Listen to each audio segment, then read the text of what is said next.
Time now for sports on 104.7 The Cave. Here's Ned Reynolds.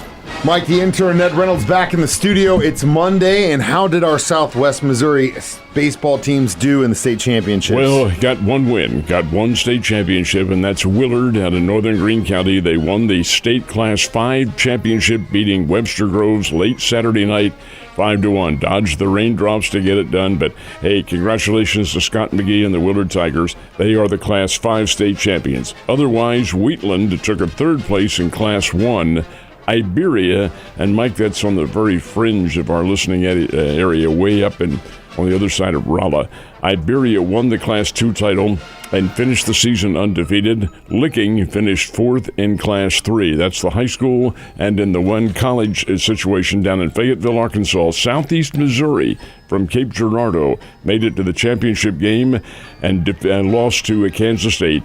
Kansas State won by a score of 7-2, so Kansas State advances now to the Super Regional in Charlottesville, Virginia, where they will play the University of Virginia Cavaliers. So the college all boiling down now to the Super Regionals and then on to the World Series in Omaha. Go Wildcats. All right. I was a little busy taking naps this weekend watching golf. Let's talk about the winners.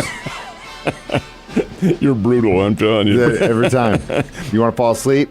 You know what to watch. Well, that's the Mike, the intern philosophy Formula. of things. Now, I'll tell you where I belong. There are numbers of viewers who do find it very exciting, but in terms of active, minute-by-minute competition, no, it's really not there. Anyway, I don't really think it's the action. It's how everyone talks in the broadcast. That's the protocol. It's soothing. So that's really what puts me to sleep. It's this, not the sports. So guys, I like golf. That's not the problem. Leaning over. Yeah, on exactly. I understand. Exactly. It lulls you to sleep. Anyway, a young lady named Yuka Sasso, for the second time in her career, has won the U.S. Women's Golf Championship, and she did so yesterday at Lancaster, Pennsylvania, outside Philadelphia.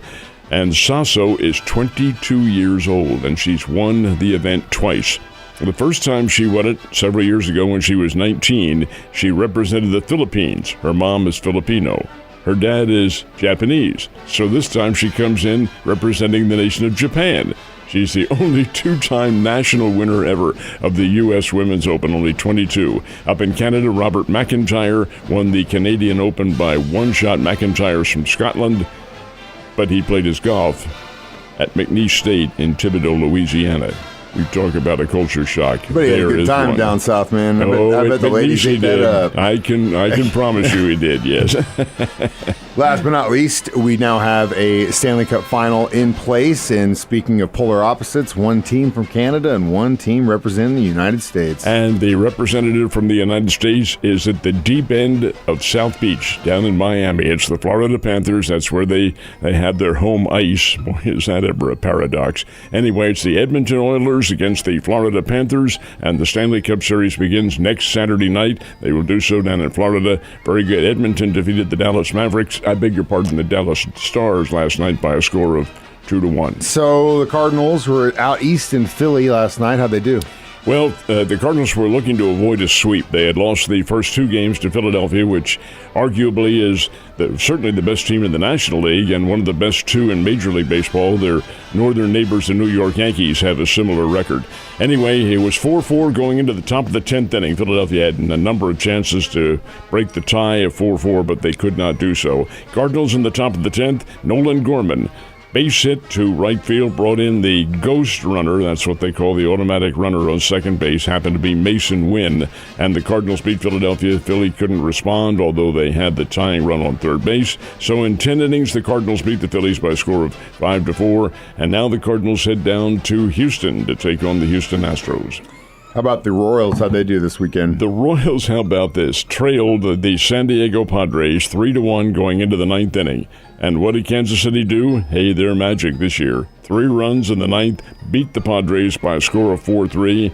And the Springfield Cardinals scored 4 runs in the ninth inning over in Wichita and beat the Wichita Wind Surge by a score of 6-2. So our teams are waiting until the late going to win, and they did so. Springfield now goes head-to-head with the Arkansas Travelers. That's the team with whom they're in a virtual tie for first place in the Northern Division of the Texas League, and that begins tomorrow night in Little Rock.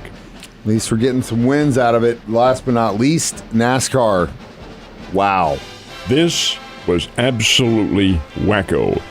The race, the NASCAR race, was held what's called, it's got a new name now, but I'm going to go by the old name, the Gateway International Raceway, just on the other side of St. Louis. It's across the Mississippi River. Yep. It's in Madison, Illinois, but Madison, Illinois is a virtual East St. Louis.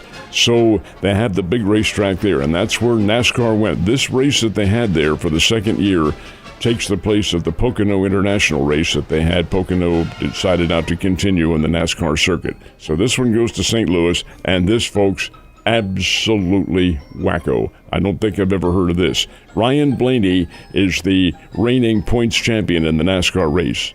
He's going into the white flag. Do you know what the white flag is? That's the last lap, folks. And last lap before you cross the finish line. And the lap there's about 1.25 miles. He crosses the finish, or the white flag lap, and he's way ahead. And all of a sudden he yells out, "My God, I'm out of gas."